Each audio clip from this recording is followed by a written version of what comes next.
Hi, I'm Stuart from the Norfolk Honey Company and welcome to my beekeeping basics. This video is part of our queen rearing series where we've been setting up the cell builder colony, and to start with we're going to use the Miller method to introduce some eggs and young larvae into that cell builder colony.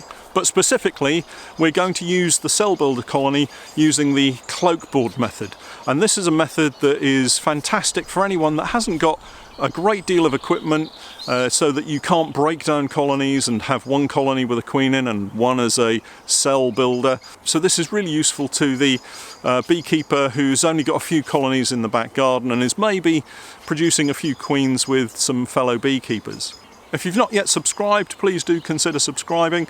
Once you've subscribed, if you hit the little alarm bell button, that will send you an email to notify you when the next videos have been released. And don't forget, we've got our Facebook page, which is Stuart's Beekeeping Basics.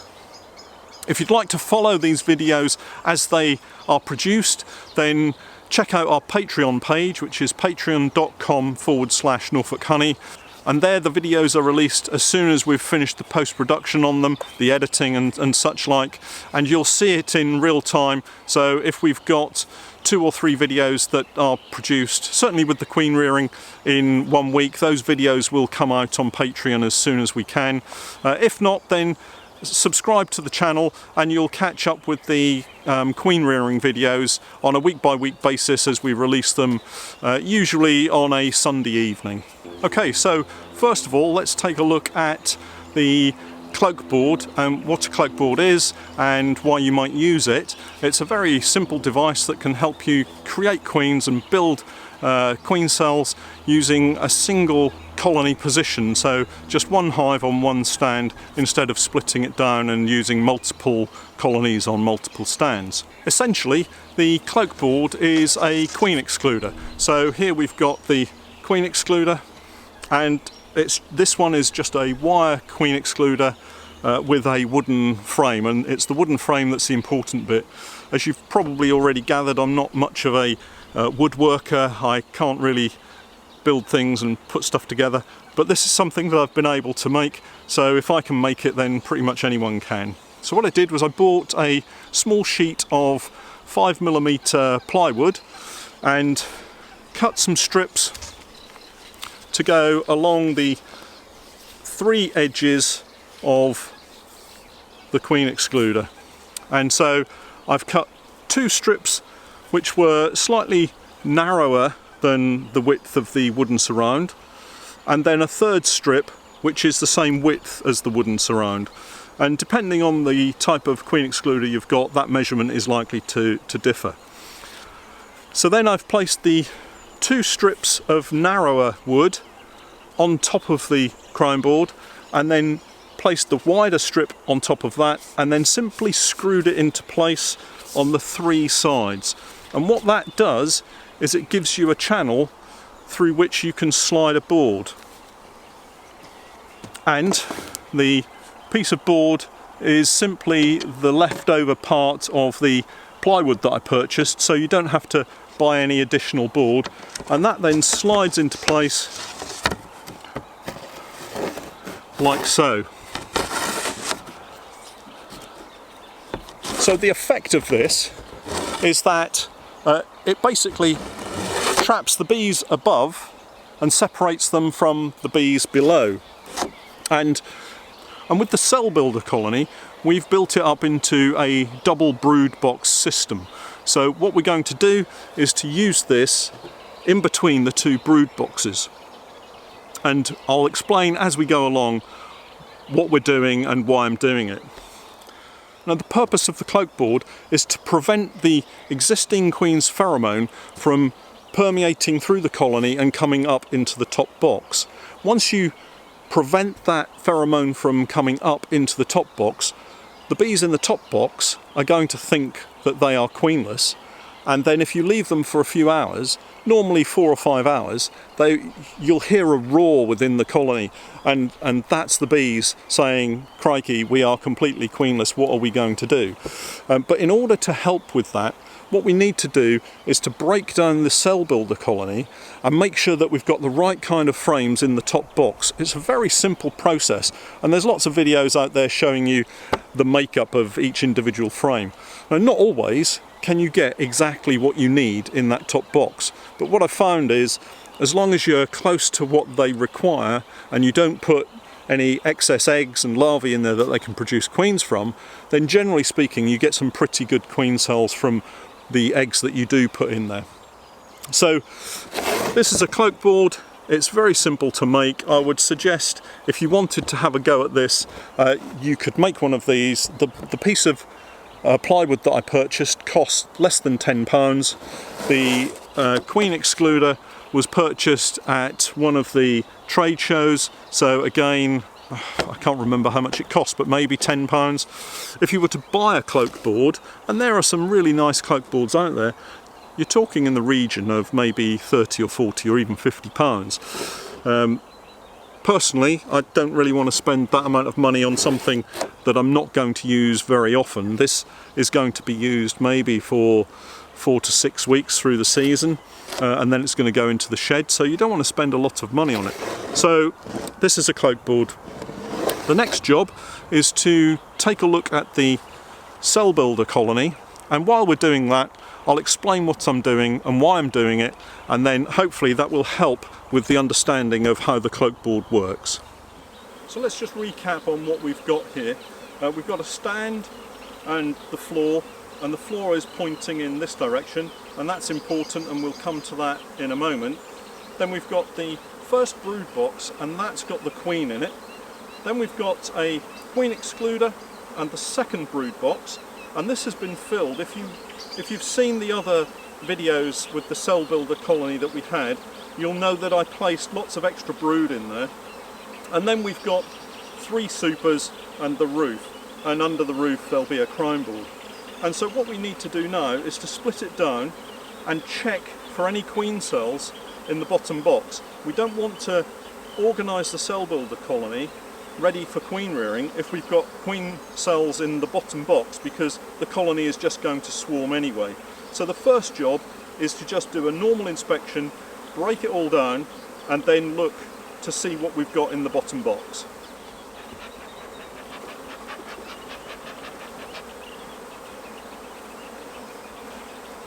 Now the bees are really busy today. It's a lovely warm spring morning, and there are just thousands of bees out foraging.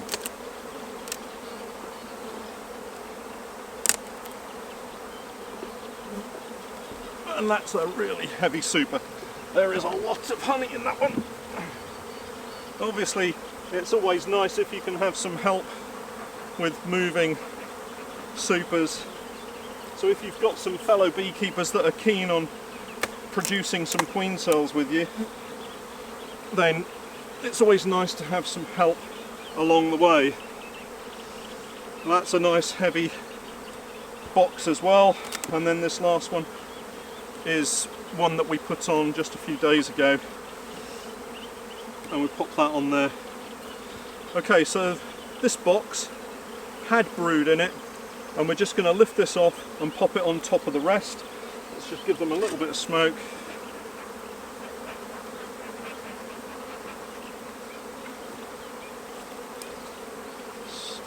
Wipe the bees away so that we just brush the bees away so that we don't crush any.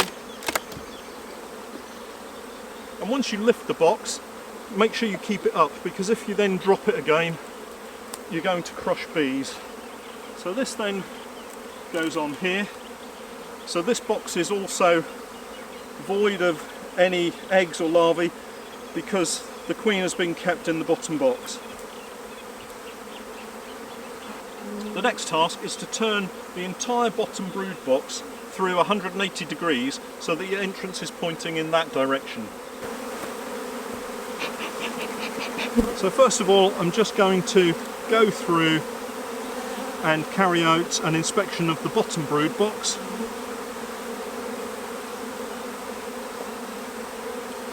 So this frame is full of pollen, and that's important because we need pollen in the top box. So that frame I might well utilise in the top box. to help with feeding the young larvae as they develop.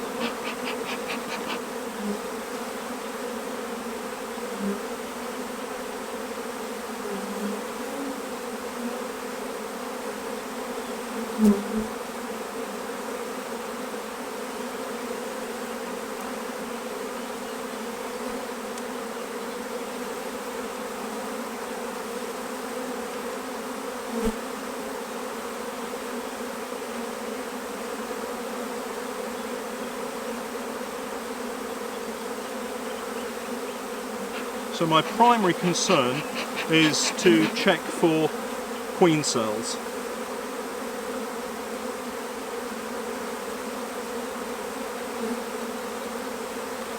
So at the moment there is a really strong flow of nectar, there's lots of pollen coming in, and the bees are really in prime condition.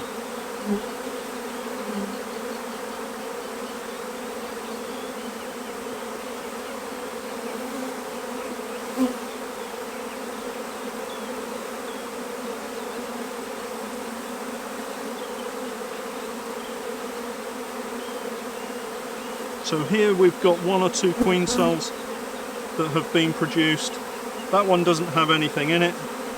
There's one at the side here, and that one has an egg in it.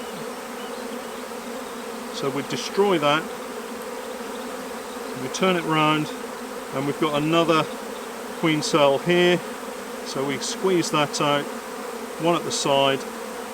And so now that I've seen we've got queen cells, we need to make sure that all queen cells along the bottom are removed, and that this colony doesn't have any queen cells from which they can swarm with.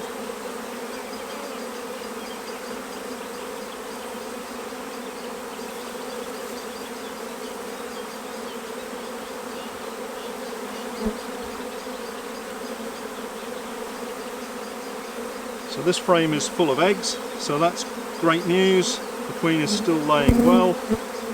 Another queen cell at the side here which we'll destroy.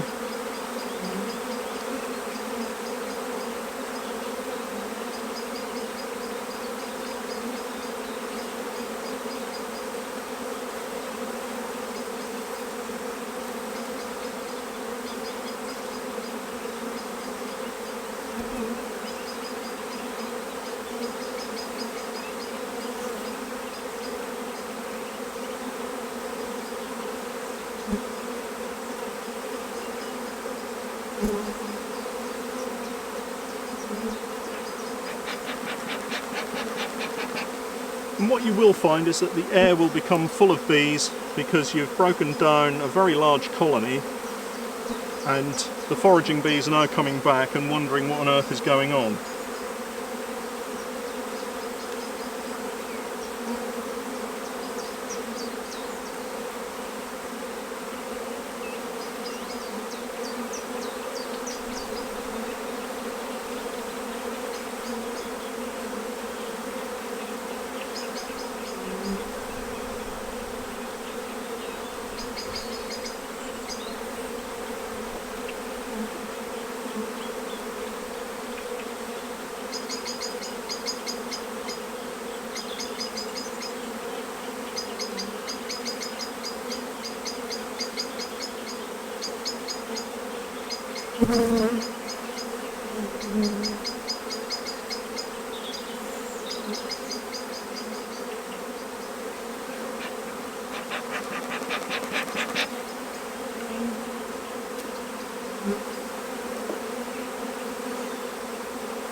And here we've got another really fabulous frame full of pollen, so we're going to use this one in the top box as well.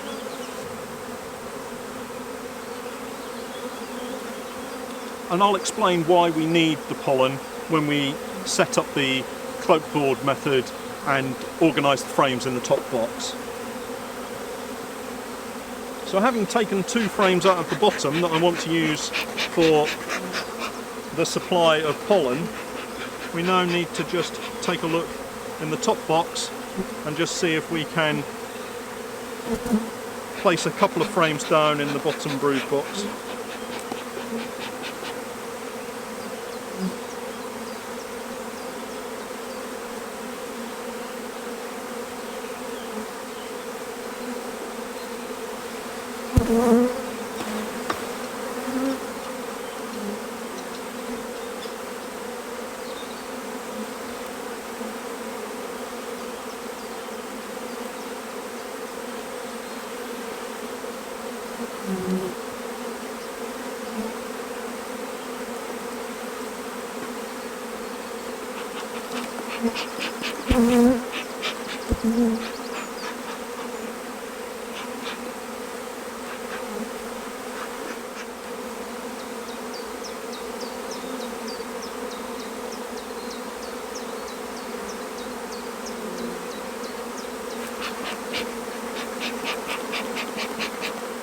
So what we also need in the top box is a frame of brood that is open, but that is at least 3 or 4 days old, because what we want to do is to encourage the nurse bees up and into the box above to tend those bees. But very often you will find that actually there isn't a frame with just older larvae in it. You might find that you've got some younger larvae and also possibly eggs. And of course the bees are going to produce queen cells from those, so we will have to go back in after a short period of time and just take out any queen cells that we don't want to have in the top box. So this frame looks good, so we'll use that one also in the top box. We'll just close these up.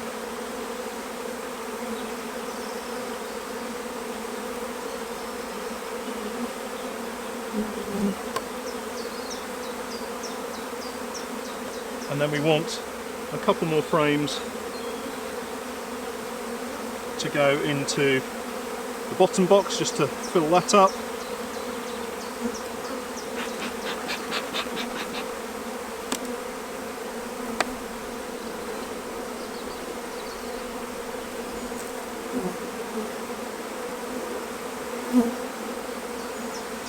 And this one looks fine as well, so that can go in there.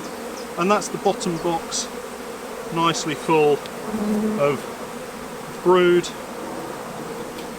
We've got a full complement of frames in there. So the task now is to turn the colony through 180 degrees. And the reason we're going to do that is because any foraging bees are going to head off and forage, and then they'll come back to the front entrance of the hive. And when we put the Cloake Board in place, we'll be blocking off the bottom entrance, and so they'll have to go into the top box, and that will fill the top box with bees. So I'm just going to pick this up and spin it round now.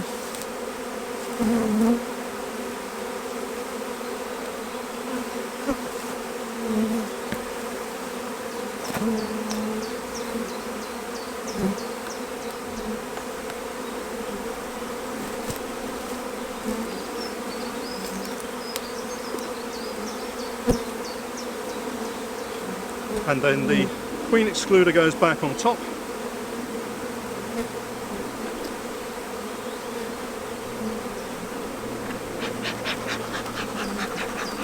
And now we need the Cloake Board in place.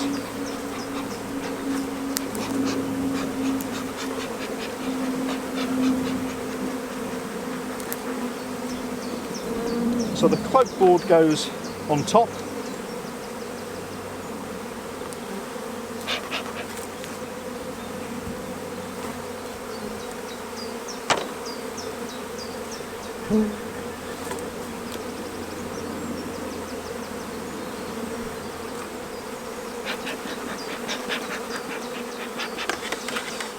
So because we're using a Cloake Board, which is basically a queen excluder, we don't need to reuse this queen excluder. So we can move this one out of the way.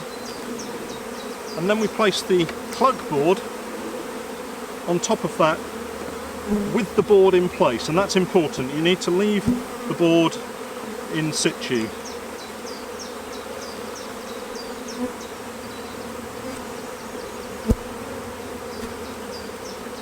And next, the top brood box goes on to the top.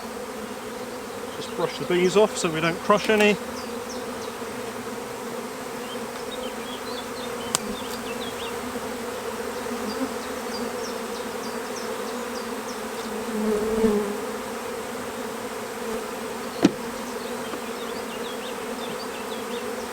Slide that into position.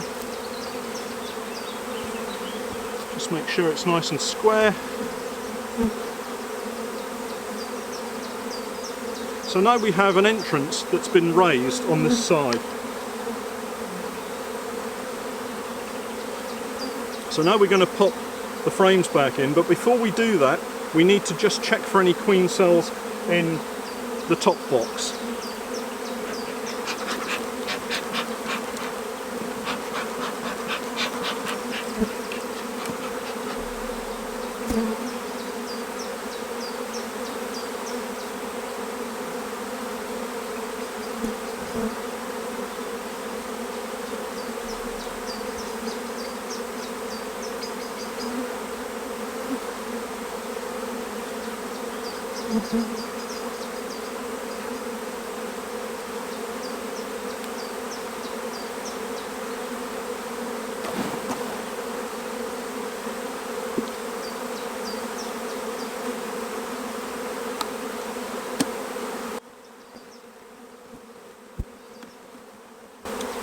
So on this one we've got a queen cell just here, so we need to take that out.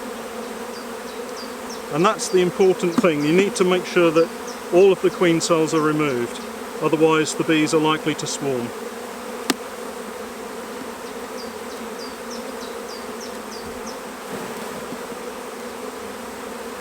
Again, more potential queen cells along the bottom here. And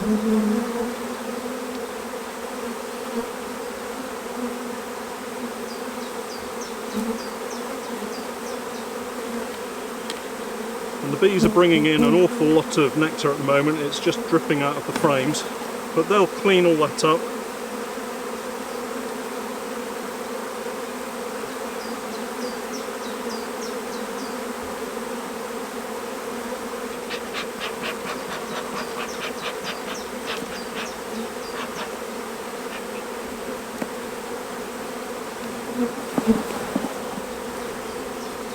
Okay, so here we've got some fairly advanced queen cells. So it looks like we've caught them just in time. So you do have to be mindful that when you have a colony that is so strong that they will always be on the cusp of swarming.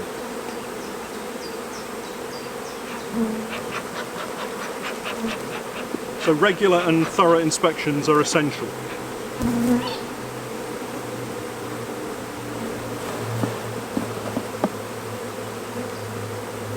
Okay, so we've been through and I'm fairly happy that we've got all of the queen cells. So now what we're going to do is just open up the middle and we're going to slide these across. Easier to pick them out and move them. And then we're going to pop in our frames. This one is the frame with the brood in, although it does have some larvae and eggs in, and that's going to potentially be an issue, and we will have to check this particular frame for any queen cells in a day or two.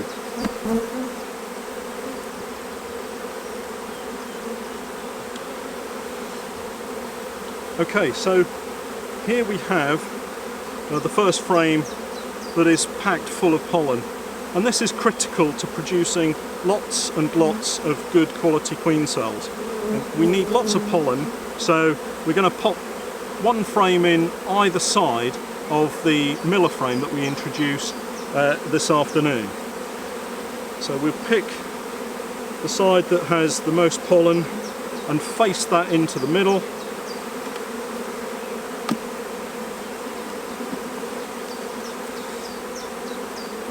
And then the same with this particular frame. Again, we've got lots and lots of pollen in here, so that can come in and go in there. And then we'll have a gap for the middle where we'll put the miller frame. So what I'm going to do is to just mark this frame, and that's my pollen frame that's closest to me, so I know that I can just open them up and get to that frame without any problem. And then we're going to close them up.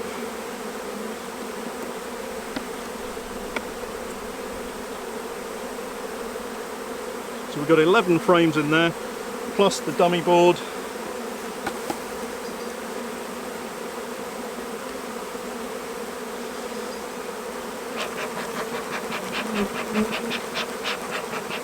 Now, in order to rapidly increase the number of bees we've got in this box, we've also got 3 supers here that are full of bees. So what we can do is to use a clearer board and force the bees down into this top box. So here's our clearer board. We'll just brush these bees off.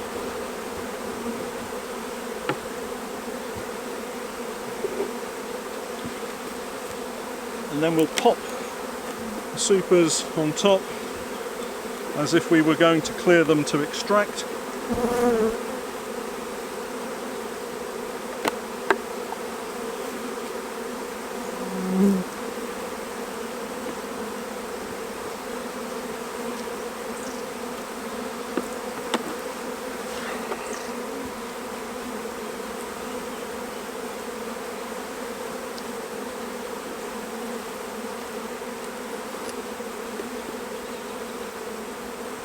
And then finally the roof goes back on the top.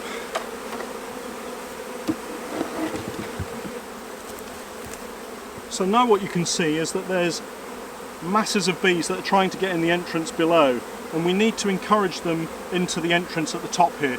So I'm just going to pop a board down and slope it up so that they can come up to the top here.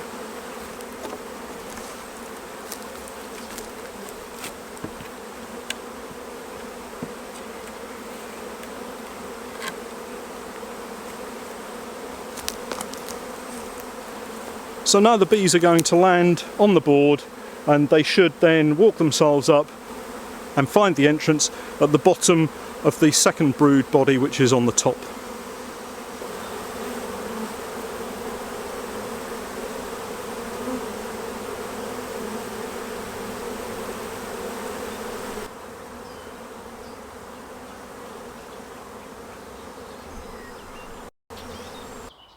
So I've moved away from the apiary where we have our cell builder colony to allow them to settle down and to give me a bit of space so that I can just summarise what we've done with that colony.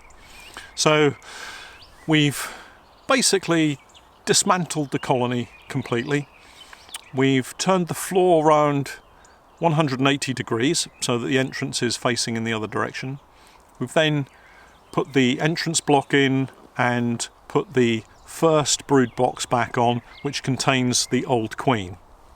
We've gone through that box and shaken all the frames and looked for queen cells and destroyed any queen cells that we had, and we had several there that needed to come out.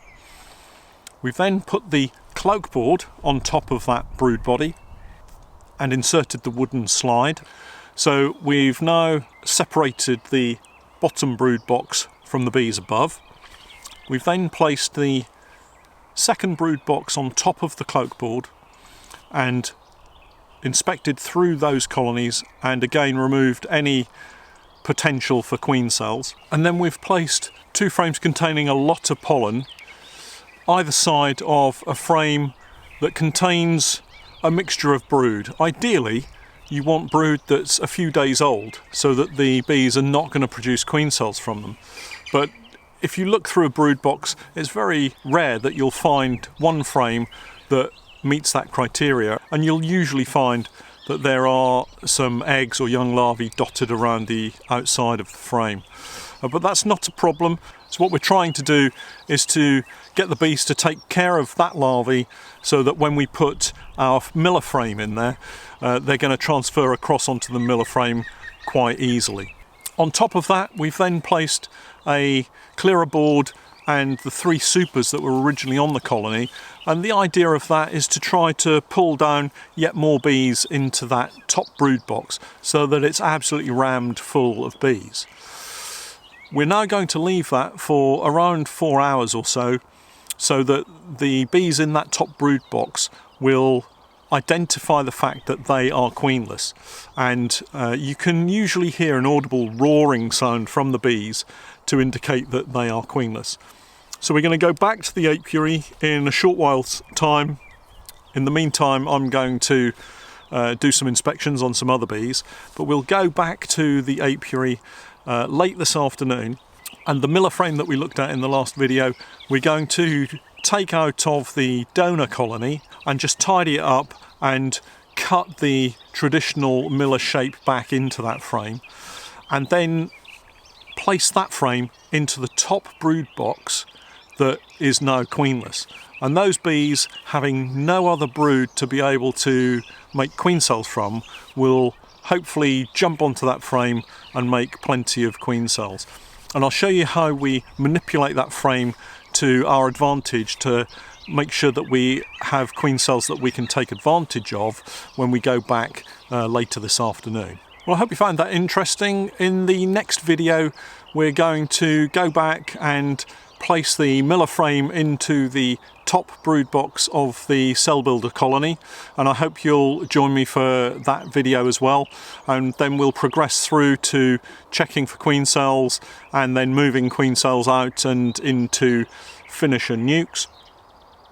If you haven't yet subscribed, please do consider subscribing. It would be great to have you along for our summer journey, and don't forget that these videos will be going live as soon as post-production on them has finished on our Patreon page, which is patreon.com/Norfolk Honey.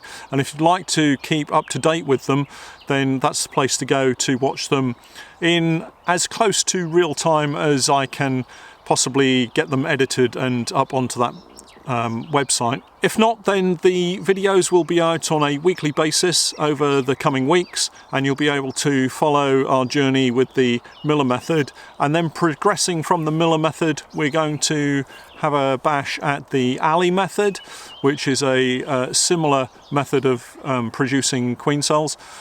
And then finally we're going to move on to grafting, but we're also going to produce some artificial swarms and some walkaway splits and that kind of thing as well. So it'd be great to have you along, and hopefully we can answer any questions that you have. And on that subject, if you do have any questions, please do leave them in the comments below. It'd be great to get some feedback as to what you've seen and also what methods you use for queen rearing. Let me know if these videos have been of help, and we'll catch up next time. Thanks for watching.